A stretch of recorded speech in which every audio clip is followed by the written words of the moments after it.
Terry. So the topic for this morning is escalating behavior. So what I'm going to do is I'm going to give you kind of an overview of what we call the cycle of acting out behavior. And then we're going to use that to say we know where kids are in that cycle based upon these things. What kind of things should we do for each of those pieces in that cycle? So we're going to start by finding my clicker. There we go. So the stuff I'm going to talk about is based on a book that a friend of mine, Jeff Colvin, and I wrote a few years ago. Jeff is the originator of the cycle idea, the logic of that, and then we wrote together the what should teachers do part of this. So I just wanted to give credit where credit is due. So these are Jeff's phases of escalation. We start with calm, like we all are right now. Calm is the only stage where instruction works. We want to teach how to deal with all of the other phases during the calm. Once they are not calm, they're not listening to instruction. So we've got to get it all done then. Something stops the calm at some point for some kids. Sometimes you'll know exactly what that trigger was. Other times you'll have no idea. But if the trigger doesn't get stopped, it turns into a phase we call agitation. And we'll talk about what happens in each of these phases. But agitation, if it doesn't get stopped, turns into acceleration, and there's no stopping it at this point. It's going to go until it peaks. For some kids, that peak is way up there, and for some, not as far up. For some, it becomes violent outbursts, and for others, it becomes completely inward. But there'll be a peak, there'll be a period of time where they are de-escalating, and then there'll be a recovery phase before they're back to the calm. So when we talk to them about prevention, we do all the talk in the calm. When you want to talk to them about, here are the consequences you earned for the behaviors you just had, we don't want to do that anywhere on this set of phases except for the calm. If we use it anywhere else, it's going to make it worse. So let's go through each of these phases. We'll start with calm. This was our favorite. When they're calm, they can follow directions, they can stay on task, they can receive correction, and they can set goals for what they're going to do in the future. We like it when all of these things are there. So when kids are in the calm, take advantage. That's your teachable moment. Provide instruction. Teach them, what would you do if? Think ahead. What are the things that are going to trigger them? What are the things that bother them? And teach them specifically how to handle those. More generically, we can talk about conflict resolution and controlling your emotions, anger control, those kinds of things. But all of that is instruction, and it happens at this phase. Then something happens. Trigger.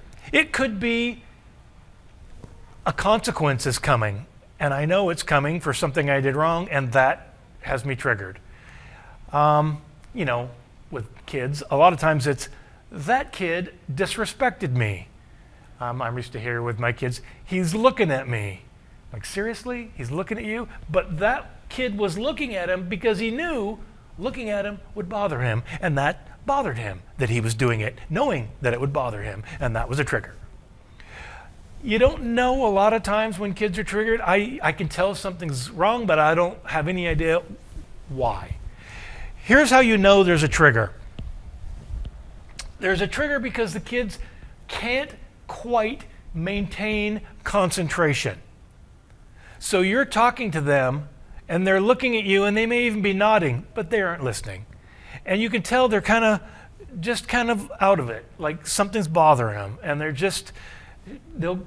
will shift and fidget and stare at things.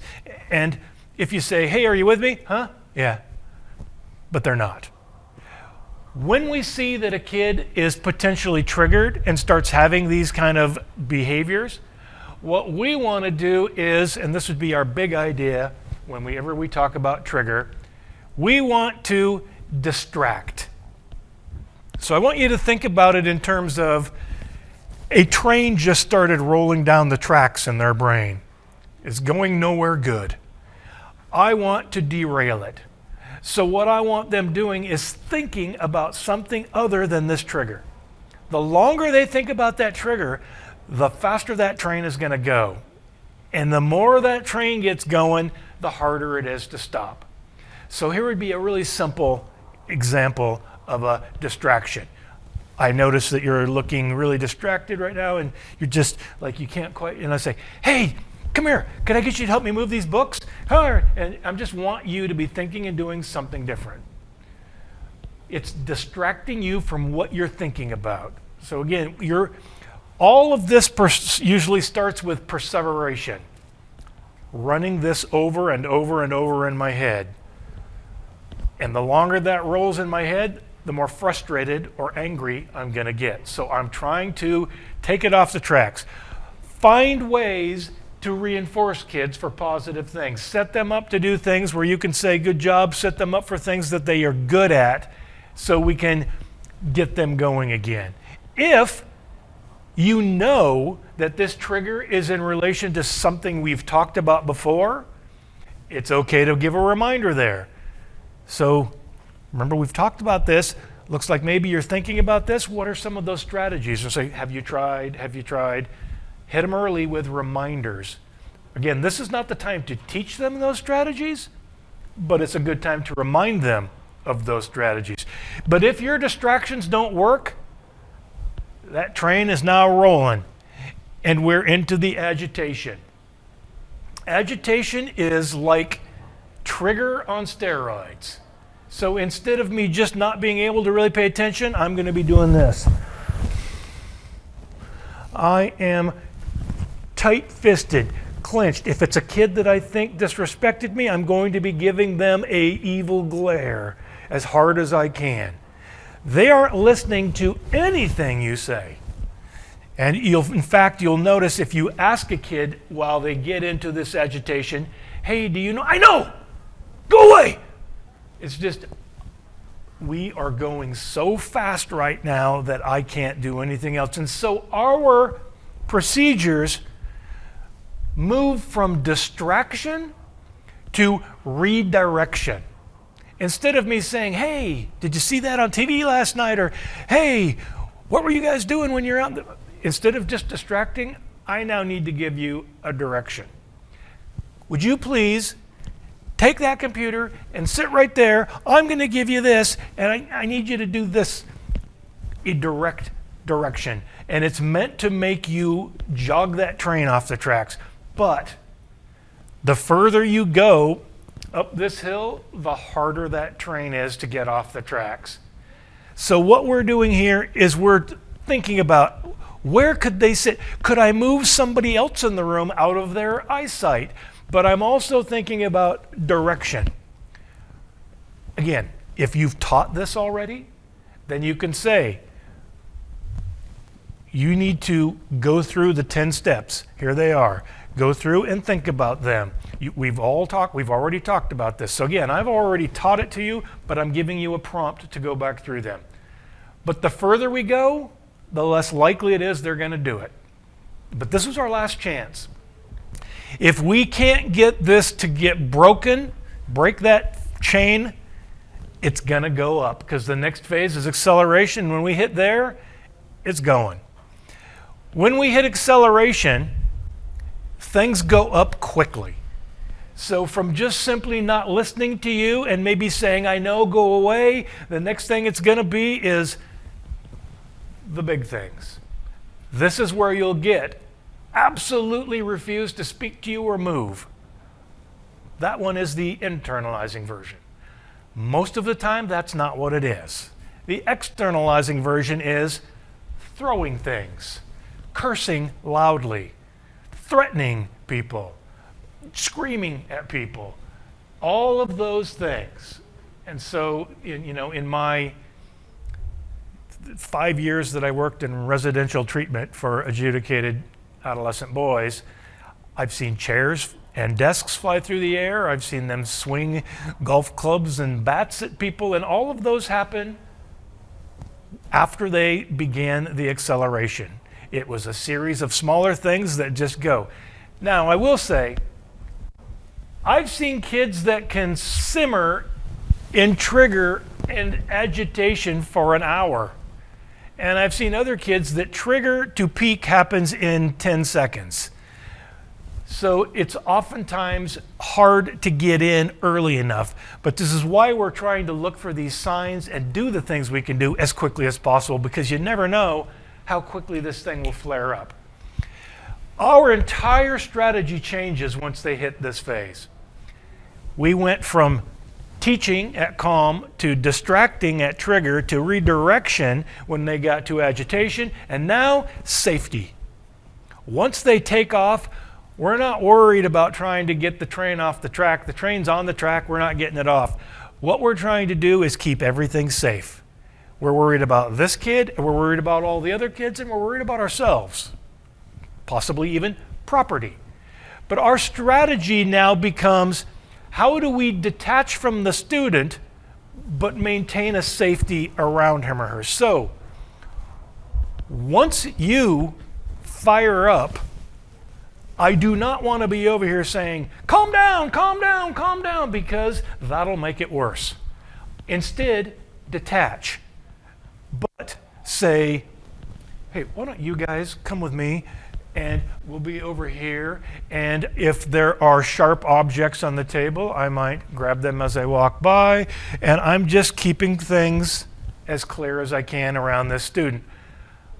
I am going to come back and say some things, but what I'm going to say is, I know you're really angry. What you need to do now is just have a seat, and then I walk away. You do not want to say, why don't you and I have a long conversation? They don't want to have a long conversation. That is not going to work. You just make your statement about what you want, and you go back to keeping people safe. It's a hit and run. Other kinds of things I think about when I'm doing this is, I don't make direct eye contact with kids. I kind of stand to the side. I talk in a tired, somber voice, so it might look like this. Yeah, I think you know what the steps are that you need to take. You just got to get yourself settled down, have a seat. We can get by this. And then I move.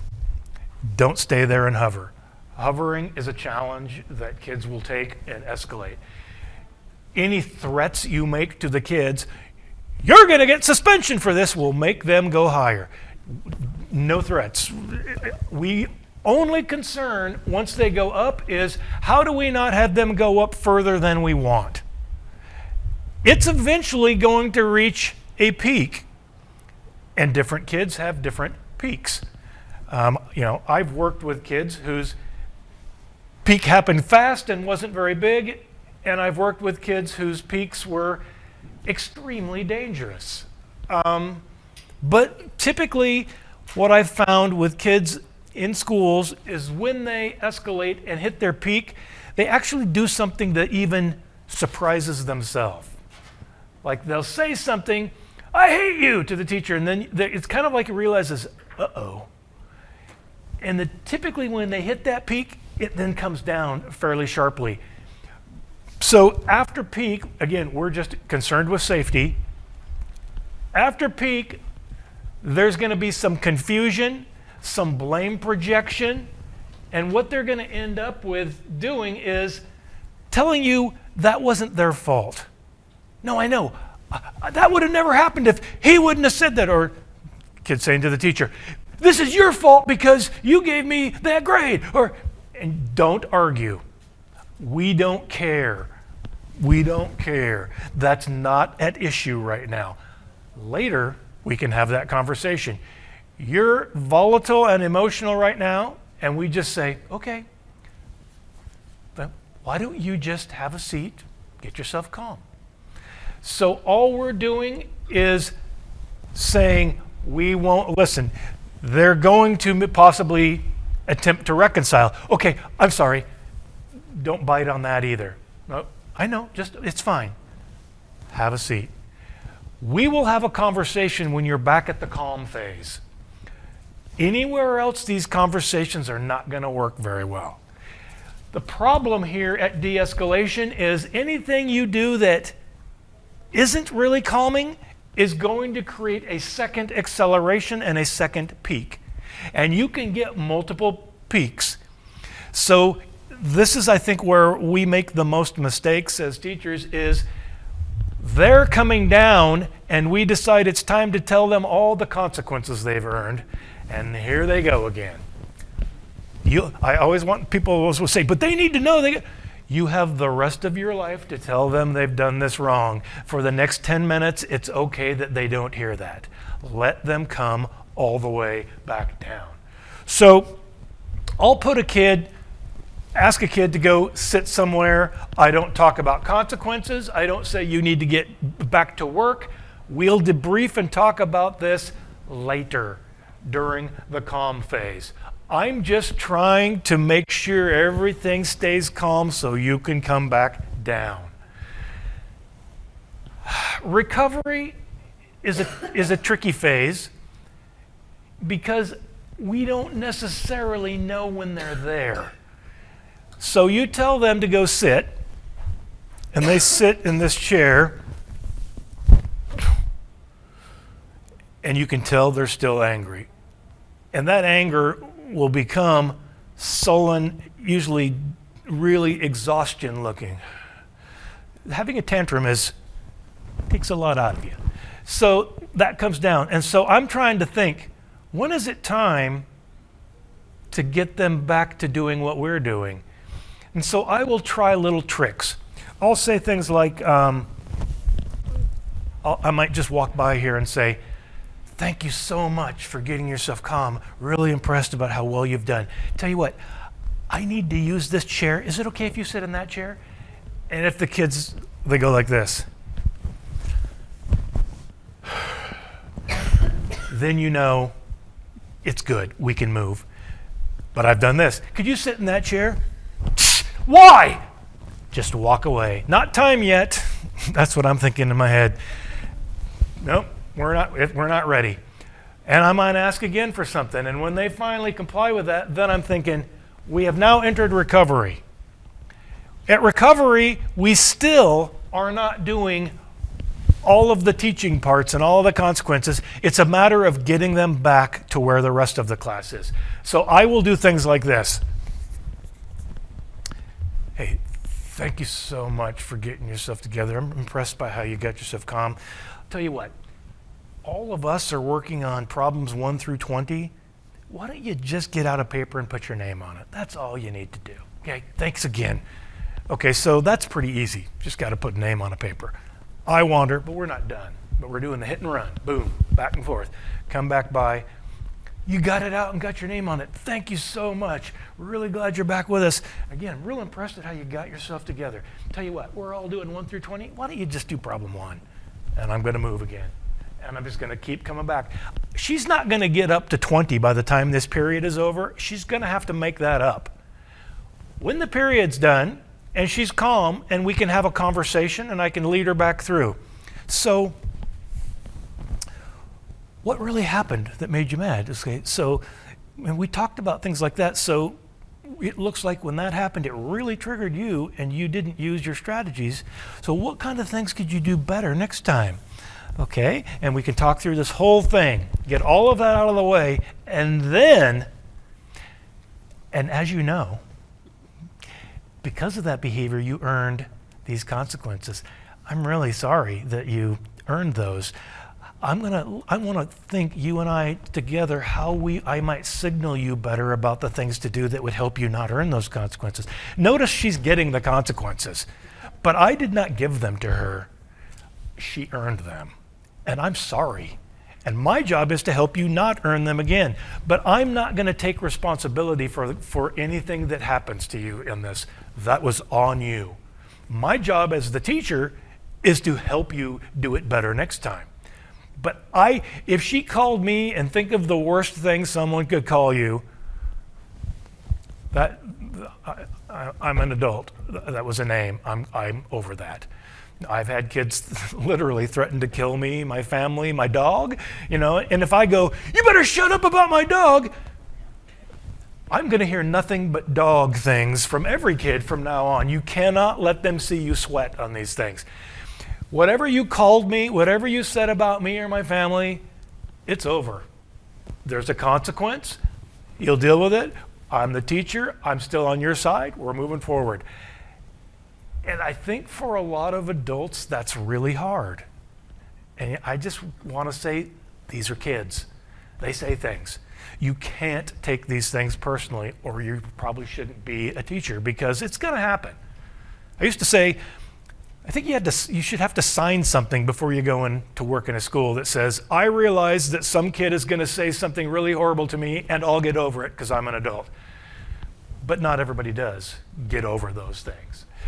So after recovery's fully involved, I was just back in the calm phase again. We were talking about instruction and setting goals for the future and all of those things.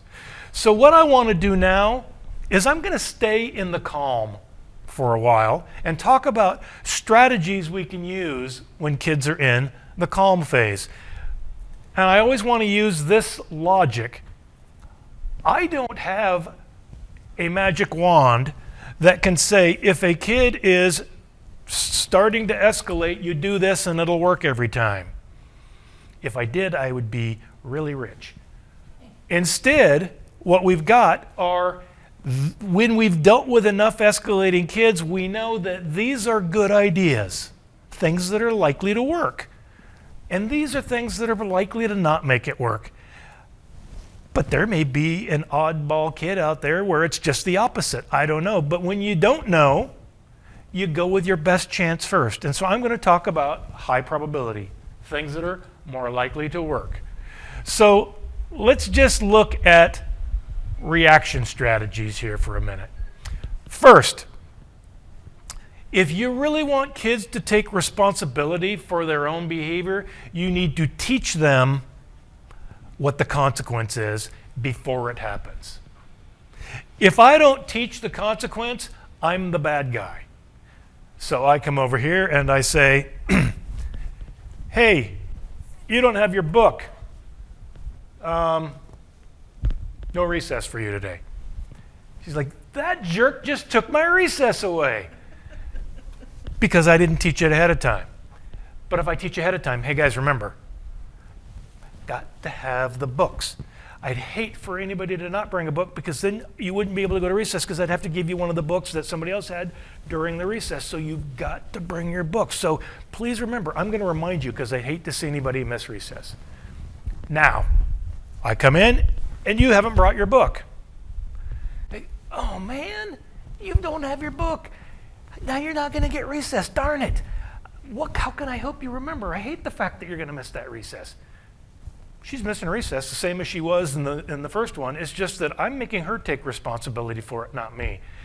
But the only way that really works is if I've taught it ahead of time. So I can say, as you know, this is the consequence, and I'll always put it on, I'm so sorry you made that choice. I'm so sorry that you weren't thinking about that. I'm so sorry that, because then it gives me the easy way to say, how can I help you with that?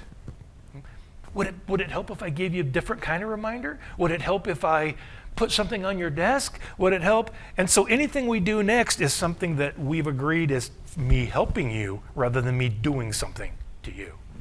So as we start out, when you have kids that have behaviors that are larger and you know are going to have larger consequences or whatever those things may be, tell the kids. So notice I didn't say, you'll miss recess because that's your punishment.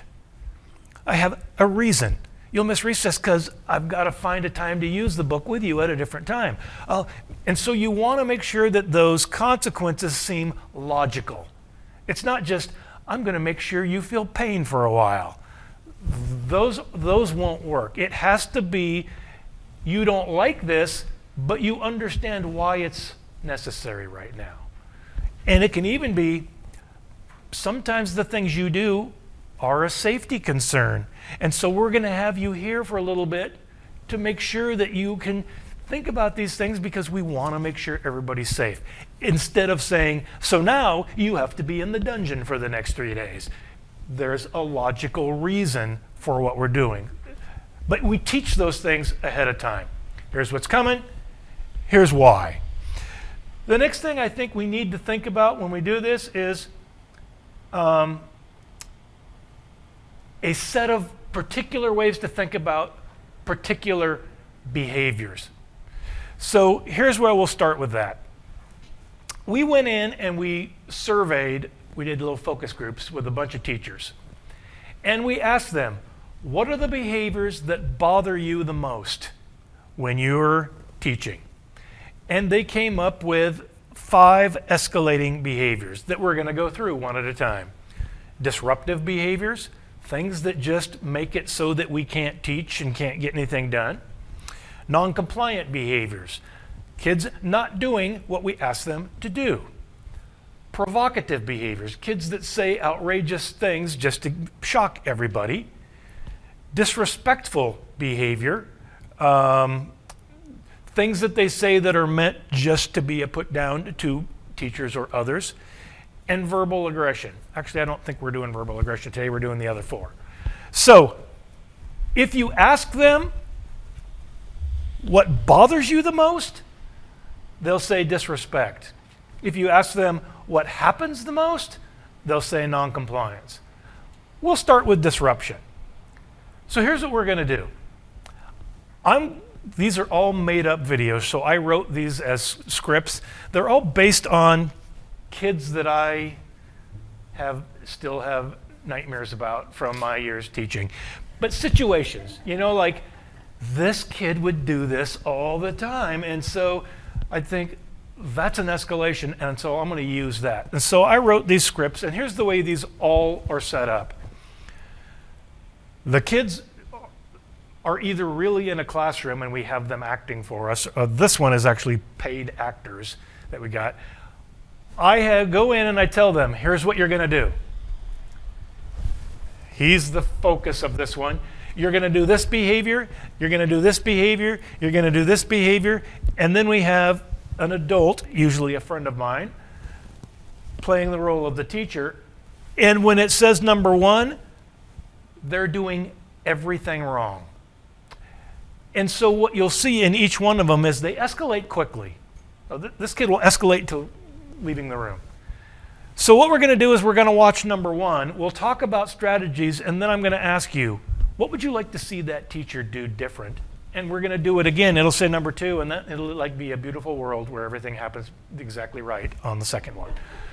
So let's start with this one. This is a kid who's clearly agitated when he walks into the room. Caleb, cool it. Okay, everyone, I need you to get your papers out from yesterday. Those need to be on your desk. Caleb, if you do not have yours out, that will be a 0 for this assignment.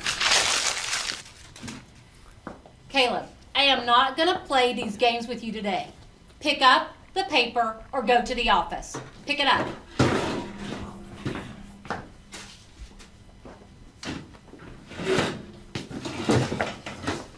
Caleb, I don't know what your problem is, but you will not be disruptive in my class.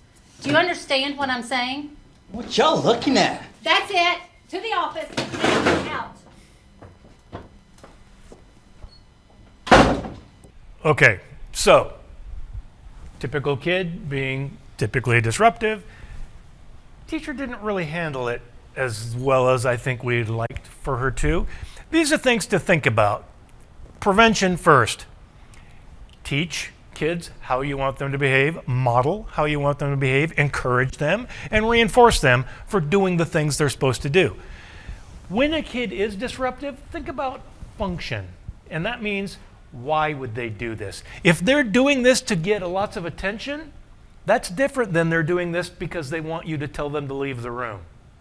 And so I would handle it differently. If they want me to tell them to leave the room, I'm going to try to figure out a different way to do it. If they super want attention, I'm going to try to give them way less attention when they do this. But I need to think about that ahead of time.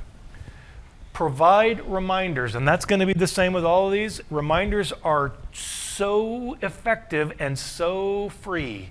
We can use them all the time. It doesn't cost us anything.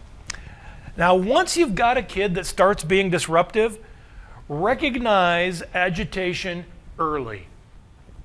Find that and don't poke the bear. So here's this kid. He comes in and he throws himself in this chair. We would say he's agitated right now.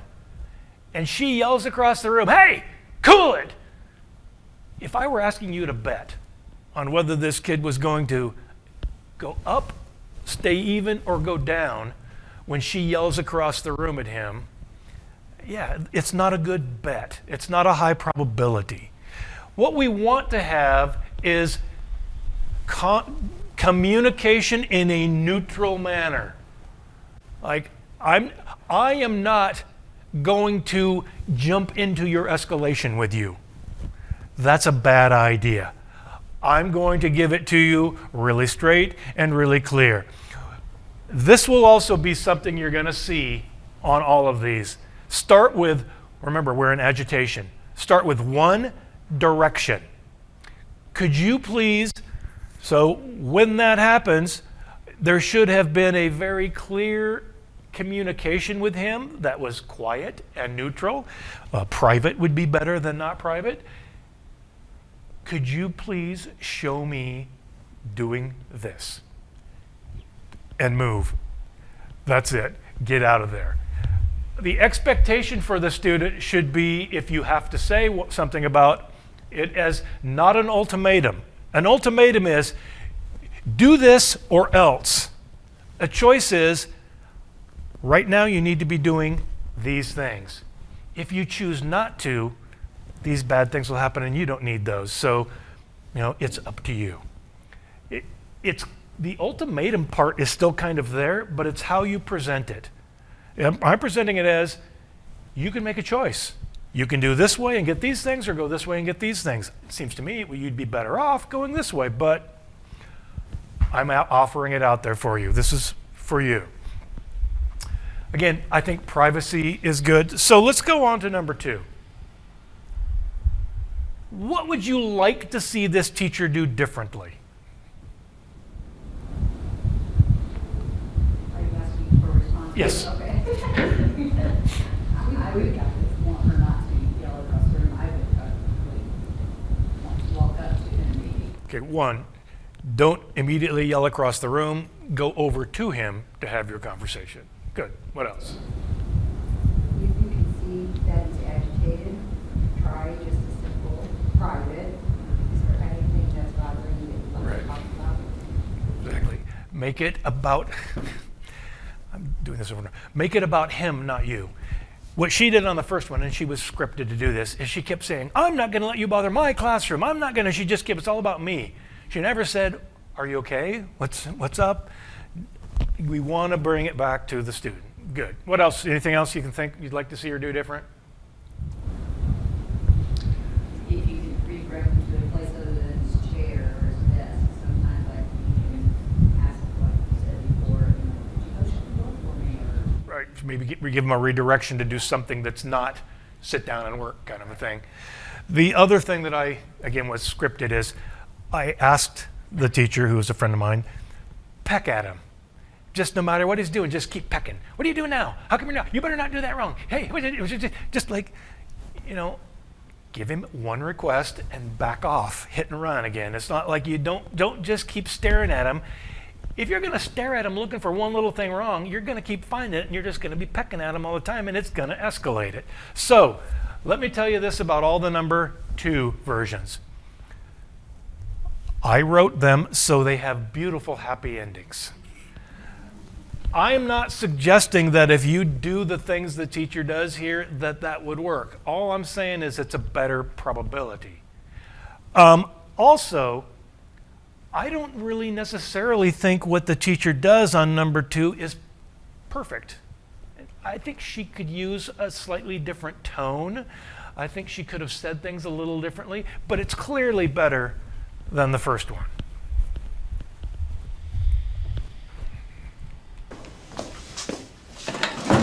everybody, I need you to get out your papers that we were working on yesterday and start on problem number 7.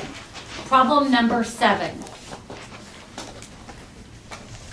Caleb, look, you almost were finished with this yesterday. I want you to start here on number 7. You know how to do these problems. It's just like number 6 from yesterday. So can you go ahead and get started? I need you to make a good choice. Man, I'm not in the mood today. I can see that you're not in the mood, Caleb, but I really need you to get this assignment finished, okay? Make a good choice. You need to pass this class. You know, Mr. Carson gave me detention for nothing. I can see that you're upset and with Mr. Carson, and you and I can talk about that detention later, okay? But right now, it's important to focus on math and get this problem done. Keisha, nice job.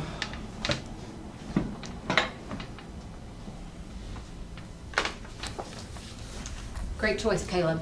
Nice job. So, again, I think you can't script people to be genuine. That's what was missing to me, is a little bit of the genuineness in her voice. She just said, I need you to do this, rather than this is good for you. Way better than the previous one. Let's think about how we would get him back. So I'm going to go back to my hit and run again. So I think of this a lot like if we're in recovery. He's got his escalation was he threw the paper, whatever he did. He's back. Okay, he's back with us. It's recovery. I'm going to go over and say, I know you were having a problem with Mr. Carson. I actually have some ideas. Tell you what, we're all getting going. We're going to do problem 6 and 7, but if we just get your paper out, I got to move, but I'll come back and I'll give you an idea on that, okay? Thanks. I'm going to move. I'm going to do whatever I'm doing and keep running the class like I normally would, and come by here. And, I had a teacher like this once, and I found that if I did this and this, that worked. So that's one of the strategies. I think we could talk about a lot more. Tell you what, why don't you get going on number 1, just work on that, and I'll come back around. And I'm just going to keep circling back, and I want eventually for her to be back in doing what everybody else is doing. But if I come in and say, you're now one problem behind, so you'd better get going, we know she's going right back up again, because she's in a de-escalation right now, and I'm thinking I can get her into recovery where we can get her back. But we have to get her back before we can start talking about those other things. Let's go to, what's next? Provocative behavior. So, provocative behavior was defined by the teachers we talked to as racial slurs, sexist comments, dress code, egregious dress code violations, the kid with the pot leaf on his shirt, yada, yada. And all of these things, they said, these aren't things kids forget and do. They do them wanting us to hear or see it because they love the attention. That's why we call it provocative. So provocative behavior is meant to provoke you. And when it does provoke you, it has worked. So we have to yawn in the face of provocation. We're going to follow through with the consequence for whatever it was, but you cannot offend me. I just won't be offended by a child's words or thing. We will talk about why that's inappropriate and there will be a consequence, but you're not going to get me. So I'm playing the role of the teacher on this one. And this kid comes in wearing a really crude, rude message on his t-shirt. I find it personally offensive and get upset, and I escalate more than the student does here. So take a look. Guys, come on in, take a seat. Nope, dress code violation, not coming in with that shirt on. But my mom gave it to me. I don't care who got it for you, it's inappropriate, you're not wearing it here. Well, if my mom says it's okay to wear, then it's none of your business. It's my business because it's inappropriate. Out. What's your problem? You need to leave until you get that shirt fixed because it's against the dress code. You punk trying to wear that into my classroom. I won't have this. So what's the outcome here? Kid's missing class. Is there a way that I could have figured out for him to fix this situation rather than missing class? When we think provocative behaviors, it starts with prevention, which is teaching. Again, teach, model, engage, encourage, provide feedback about why these things. So on the day that he shows up with that shirt, I shouldn't have to tell him why it's inappropriate, because we should have already had this discussion. And I can say, remember we had the discussion and we said, even though we might not all feel the same way at school, these kinds of things are inappropriate, and that's why your shirt is like that. Instead, I yelled at him in front of all the other kids and made a big deal about the shirt. If he was trying to provoke everybody with that shirt, man, I gave it to him. I let him have exactly what he wanted, tons of attention for wearing this shirt. So when we think about it, we want to teach that consequence. If you do that kind of a thing, here's the consequence.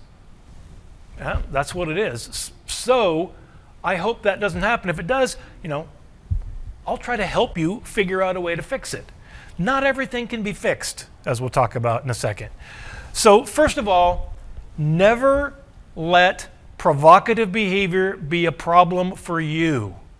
It's a problem for them. As you know, we don't use that word, and that is going to be a problem for you. You can be suspended for that word. So how can we fix this? And I say we, but it's going to be you. I'm willing to do some things to help you fix it, but I'm not fixing it for you. You've got to fix it. But offer that as a choice. And again, it's not an ultimatum. Either you do this or you're going to be suspended. I can see some choices here for you. If you could do this, we could get along this way. But it's going to have to come back to you doing something. Important. I'm not going to argue with you about it. I'm not shocked. I'm not offended. I don't care how offensive it was. I'm not going to give you the satisfaction of showing that I'm offended. It's purely this was the rule. Here's what you did. That's why it's a problem. That's it.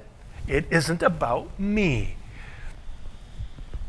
If the kid refuses, then okay, you've chosen a consequence. I'm not giving you a consequence. You've chosen it. And that's where it's going to go. I'm sorry you made that choice. I'm going back to teaching. I'm going to go back and do what I'm doing. I'm not going to let this be a problem anymore. Now, some things, again, are easier to fix. Dress code thing, we can give you something different to wear. We really like using restorative practices for racial slurs and sexist comments and those kinds of things because there isn't really a fix. Just apologizing might be enough, depends on how bad it was, but sometimes it needs more than an apology. And again, that's an option. We can meet after class and you can explain why you thought about doing that, and other people can explain what that means to them and why it's bothersome, and we can see if you can understand that. Or you can just refuse to do any of it, in which case this would be the consequence, and that's up to you. But we can't make you do anything. That's not possible. You have to decide what's best for you. So, here's number 2, with me being much nicer. Have a seat. Thank you. Hey, Stephen, hang on here a second. I want to talk to you. Come on in, guys. Have a seat. You know what to do. Come on in. Welcome. Thanks, guys. Come on in. Hey, that shirt is really pretty inappropriate. I don't think you're going to make it through the day. You're going to end up getting in trouble if you wear that shirt. My mom got it for me. So. That's even more of a reason why you wouldn't want to lose that shirt, right? Because if you wear it through the day, you are going to get in trouble. See, the thing is, because it's so inappropriate to get in dress code, if I were to have to see you wearing it out here, I'm going to have to go tell the principal. I don't think it's that big a deal. I don't want you to get in trouble for it, but it's up to you. So I'll tell you what we could do. You could come in here. I've got another shirt I could have you wear, or I can give you a pass to go to PE to get another shirt. But you're going to have to make a choice of how to fix this. I'll just take your shirt. I think that's a good choice for you. Come on in, I'll get it for you. So I'm sorry that It's just that video that the audio is too low on. So if I go turn it up, the next one's going to blast. So the idea is he came in. One, I called him aside. Let everybody else come in, so I'm not doing this in front of everybody, and then had a private conversation. And I said, you know, that shirt's inappropriate because, as you know, these are the rules we had for that.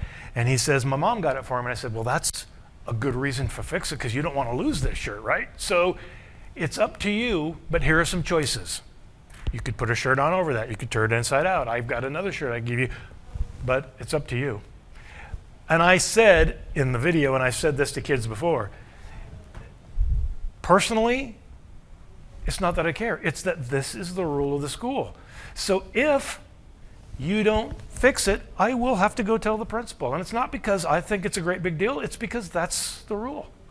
So I'm not going, I'm going to go tell the principal. I'm telling you, it's just the rule.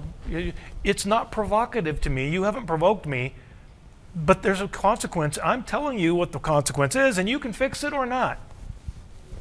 Seems to me make more sense to fix it, but up to you. And they do have to make that decision. All right, we'll save the best ones for the last. Non-compliance and disrespect. Non-compliance is the one that teachers say they see the most.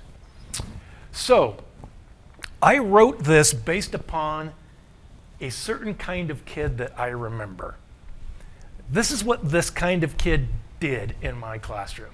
I would say, everyone, go to your seat, get out a book and a paper, we're going to do this thing. And some kid would say, I can't. Why can't you? I don't have a book. Oh, well, I'll see if I can find you one. Yeah, but I also don't have a pencil. Well, have a seat. I know, but I also don't have paper. Well, I think we could find those things. Yeah, but I need to use the restroom. And this just goes, it's this wild goose chase. I've got a million reasons why I can't do this today. And as I keep saying, oh, well, I could help you like this. No, that won't help because I also need to go down to the office and talk to the nurse. Yeah, well, how about it? Yeah, I appreciate that, but I'm also, so there's just no way I can do this. And they're leading us on a wild goose chase. They've got a million reasons why they can't do what we're doing today. And so it just goes on until usually the teacher gets mad and it goes nowhere. So, Class? Yes. Class? Yes, yes. All right, it's time to start our letters. You have 20 minutes. I'm going to start the timer now. Please begin. Sydney, get out your paper and get started. I don't understand. We've discussed it. You know the assignment. Get started. I don't have a paper. I gave everyone a paper. You do have a paper. Get it out and get started. I don't have a pencil. You have a pencil in your desk. Get it out and get started. I'm not using this. You are going to use it or you're going to get a 0. I'll go to my locker then. No, sit down and use the pencil and the paper that I gave you and get started. Discuss how the teacher handled the situation. So in the kids' view, this teacher's just pecking at me like, no, you're not going to do it that way. No, you're not going to do that. You're going to do that. But I think in our view, the student has way too many reasons why she can't do what we're supposed to be doing. But I would say the student was in charge here. The student was the one that directed how the teacher responded over and over, and that's where we have to chop it off. So let's go back to our prevention. It's always this: teach, model, engage, encourage, provide feedback, and give reminders. So here we are getting ready to do this part in class where everybody does this. You give a reminder. What you're all going to need is that paper. We're going to be doing this in 2 minutes, so have that paper ready. If you don't have it, tell me now. You're all going to need a pencil. Remind everybody of what we need before we get there. And regularly say thank you to those who are complying. So, here's this kid. Okay, here's what we need. Have a seat, get your book, get your pencil, get a paper. We're all going to do this. Yeah, I can't do that because, when we start this thing. Okay, tell you what. Why don't you have a seat and I'll help you with the book. And here's what the kid's going to say. Well, why would I go have a seat if I don't have a paper, or I go to the bathroom and I got to do all these things? And I told you, I will help you with those things once you have a seat. So you give them a direction to follow before you'll do the next one. We're turning this around. I'm in charge now. You don't do something and I respond, do something and you respond. So when I see you sitting down, we'll talk about the book. Well, I still don't have a paper or a pencil. And I was like, I know, and I will help you with all that once you sit down. Kid sits down, I get a book. And I say, okay, here's your book. Open it to page 307. I don't have a paper or a pencil. I know. And when I see that book open to 307, I will help you with that. So then, kid's like, opens it, it's at 307. Hey, thanks for opening your book to 307. Here's a paper and a pencil. Why don't you get your name written on there? I need to go to the bathroom. Well, once I see that you've gotten your name on there and the first 3 problems, then we can talk about you going to the bathroom. Well, why should I have to do it? Because that's what we do. You've got to follow a direction in order to get the next thing. Some of these things we're not going to do. I need to go to the nurse. We're not doing that one. You can do that between classes. But every time you want something from me, you got to do something to get it. And we just turn this around. You're still going to have all the options to do all these same things. But here's the difference in the endings. When we do it the other way, at the end, I go, you've got nothing done today. She goes, I know it's your fault because I told you I didn't have a book or a paper or a pencil and I need to go to the bathroom. On this one, if they don't do any of it, I say, no, I told you I was going to help you with those things and all you needed to do was sit. You chose not to. That was your choice. I gave you multiple options for getting this done, but you didn't follow the direction. So I want to give it to them always as, I'm willing to help you with every one of those things. But in order to get my help, you follow a direction. So, and the directions aren't big and hard, they're just little steps. But you'll respond to me. You don't get to lead me on the wild goose chase of all the problems you're having right now. They're on a list, and we'll address them one by one. And each time we address one, you'll have to do a little more of something before we'll address the next. So, it's the best we could do with showing that. Class. Yes, yes. Time to get started on our letters. We've gone over the directions. Does anybody have any questions? No. All right, go ahead and get started. You have 20 minutes. Sydney, why are you not started? I don't understand. If you go ahead and get your paper out and go ahead and write your greeting, I'll come over and help you with the directions. I don't have a pencil. If you have a pencil on your desk, please get it out and get started. I don't want to use this. Okay, if you'll get a paper out, go ahead and get started. Start on your greeting. I'll go find you a better pencil. Does that work? Sounds good.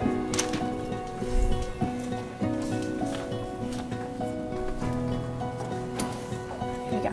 Did you have a question about the assignment? Okay, what do you not understand? Well, I wasn't here for the morning, so If I gave you an example, would it help? A couple students said that they weren't a fan of Thanksgiving. Let's look at another one. This one is on a bus. We've created modules for training bus drivers how to deal with behaviors, and this one really has nothing to do with the bus except that it happens to be on a bus. But there's a difference about this one. I want you to just watch it and then get your impressions. Guys, you need to sit down so we can get the bus moving. We're not going while you're standing. Harper, that includes you. Sit down. Whatever. Harper, I'm not going to tell you again. I'm going to count to 3, and if you aren't seated, you're out of here. 1, 2, 3. Off. Let's go. Forget it. I'm going home. Not on my bus, you aren't. What's up? Harper needs to be escorted off. All right, Harper. Let's go. Seriously, this is ridiculous. Let's go.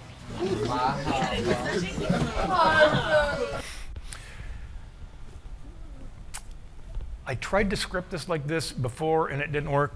This girl was a way better actress. I find her incredibly obnoxious and annoying. And so I'll just be honest. There have been times in my career when a kid has done something, and I have to admit I enjoyed watching them get punished for it. Like, she is so obnoxious. Whatever, when you have your direction, it's like, she deserves to get kicked off the bus. And then I think, all right, I'm the adult in this situation. I forgot that for a second. She's not doing well in school. She doesn't show up a lot. When she gets kicked off the bus, she won't come for school for the whole week when she's kicked off. And then I start thinking, yeah, right. Is there a better way to do this? And I have to give her every opportunity to do it right. I don't think we gave her every opportunity to do it right. Of course, she was incredibly obnoxious, but is there a choice she could have been given that was more clear as to why you need to make this choice and what will happen if you don't? In the first version, she says, I'm going to count to 3, which in the history of behavior has never worked. So that's just a ridiculous way to go with it. It's a challenge. And a kid like Harper. So let's look at just a very slight variation. Okay, guys, let's have a seat so we can get started. I can't move the bus while we're standing because it's a safety issue, so sit down so we can get home, please. Come on, Harper, have a seat, please. Hang on, I'm talking. Can you have a seat there and turn around and finish your conversation, or even hop in the seat behind you and go ahead and finish your conversation, because I can't move the bus while you're standing. I'm not allowed. Fine. Thanks, Harper. I always feel like when this bus driver turns around here, she's like, bitch. And that's okay. She didn't say it out loud. The kid's still obnoxious. But I think this driver can go home tonight and say, I did what a professional would do. She annoyed me, and yet I gave her an opportunity to make it right. She did. I can throw darts at her tonight on the picture on my wall, but when we're at school, I have to give every kid this opportunity to do the right thing. And we're all human beings, and kids can get under our skin. And I think it's always, I find with myself, I have to keep checking my temperature. And I've just learned that when a kid says something to me that's snarky, that I have to count 3. And I even beat with my foot. 1, 2, 3, to make sure that I don't just come back quick with something snarkier. Because what I know is that I am slightly more witty than a 15-year-old delinquent. Which means every time they say something ridiculous to me, I'll say something back, and all it's going to make them do is say something even more ridiculous back to me, and this is never going to be something that ends well, for them anyway, but maybe for neither of us.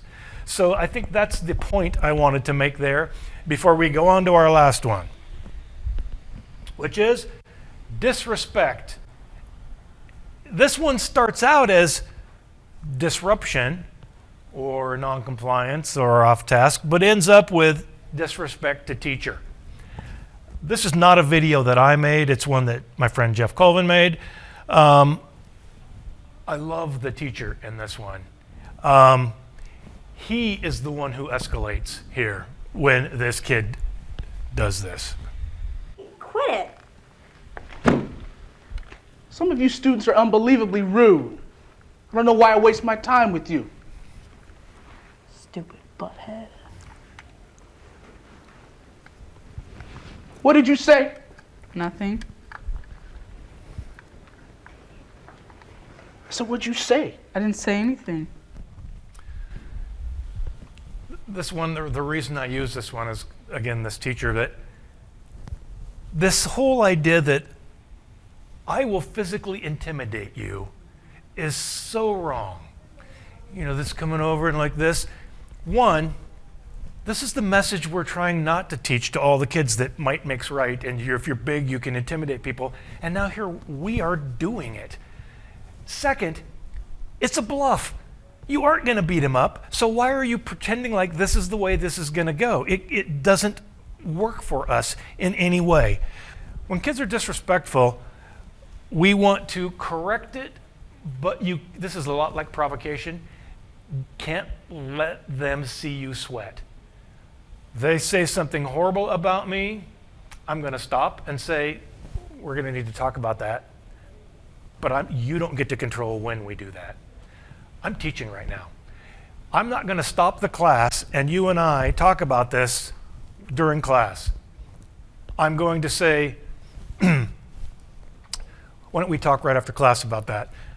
And here we go, and I keep it right and going back to, and if another thing is said, I'm going to say, I'll walk over there while I'm talking to class and say, yes, you and I can talk about this later. But I'm not going to let you decide when and how. So I'm going to find the time when we do this, when it's just you and me and it's not in front of everybody. Because why are kids disrespectful like that? Generally, they either want attention from the rest of the class, which this definitely gets, or they want attention from you, or both. I'm not going to play. I'm not going to let you control when and where and how the attention comes for you for doing something inappropriate. So what I will do when this happens is I'll just point to it and say, we can talk later. I've done this. Once you see me after class, I want to talk to you about that. And a kid goes, what? I don't think that was disrespectful. And I go, well, that's a good reason for us to have a conversation. And then I just go right back to talking. But I just take the wind out of those sails. If I say, oh my God, I can't believe you would say that. What are you doing? How dare you? It's reinforcing. And I remember this clearly from my junior high days. So this is a real story. So we had, like in 7th grade, music would play in the hallway for 4 minutes, and you could be out in the hallway while that music played. And teachers and students would change classrooms. So I did not do this, but I watched it being done. So these kids would run into the classroom really fast, pull up the movie screen, write FU, Mr. or Mrs. whoever, pull down the movie screen and run out. And of course, I knew it had been done, and so this was really interesting to watch. So then when the music's stopping, you wander in the classroom like you just got there and you have a seat, and you're just waiting for the teacher to pull that movie screen up. And I can remember this so clearly as a 12, 13-year-old.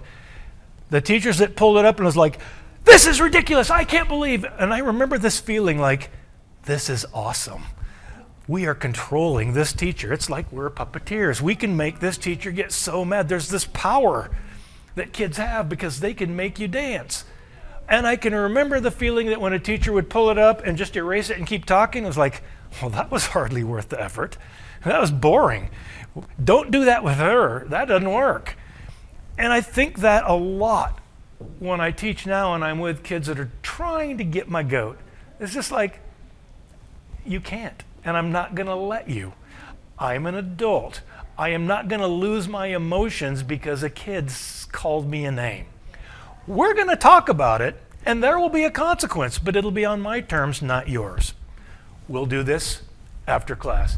And the reason I use this video is because the juxtaposition of the teacher in that first one and now when he has ice water in his veins is perfect. Hey, quit it. I do appreciate the people that are listening. John, I need to see you after I'm done with reading this section. Now, let's get back to what we're reading. Every kid in that class knows exactly who's in charge of the class, and that you aren't going to be able to do something to get him to follow you instead of what we're doing. Because if I really hate this class, I would love to see someone say something in there because he's going to run over there and yell and we're not having to do this class anymore. So I won't let a kid get me going. And again, that means sometimes I have to count 3 because I don't want to fall into that trap. So here are some big ideas. 1, take advantage of the calm phase and teach all the things you want kids to know so that when something happens, instead of teaching, you can go, remember, we've talked about this. But if you have to try to teach it after something's gone wrong, it isn't going to work very well. Take advantage to pre-teach. 2nd, watch for the trigger and the agitation and distract and redirect as much as you can. Try to break the chain before it gets big, because once it gets big, you're not going to break it. You just got to play the safety game, which means minimize that peak. Keep it safe, keep away, don't give tons of attention to it. Minimize that peak and focus on safety. Avoid confrontation once they stopped their escalation. Let them come down before we start our next thing. Once they get all the way down, we bring them back in slowly with the recovery phase. We don't talk about consequences until we get back to calm again. Those are the basic ideas. Are there any questions about the things we've discussed today? All right, well, thank you all for being here.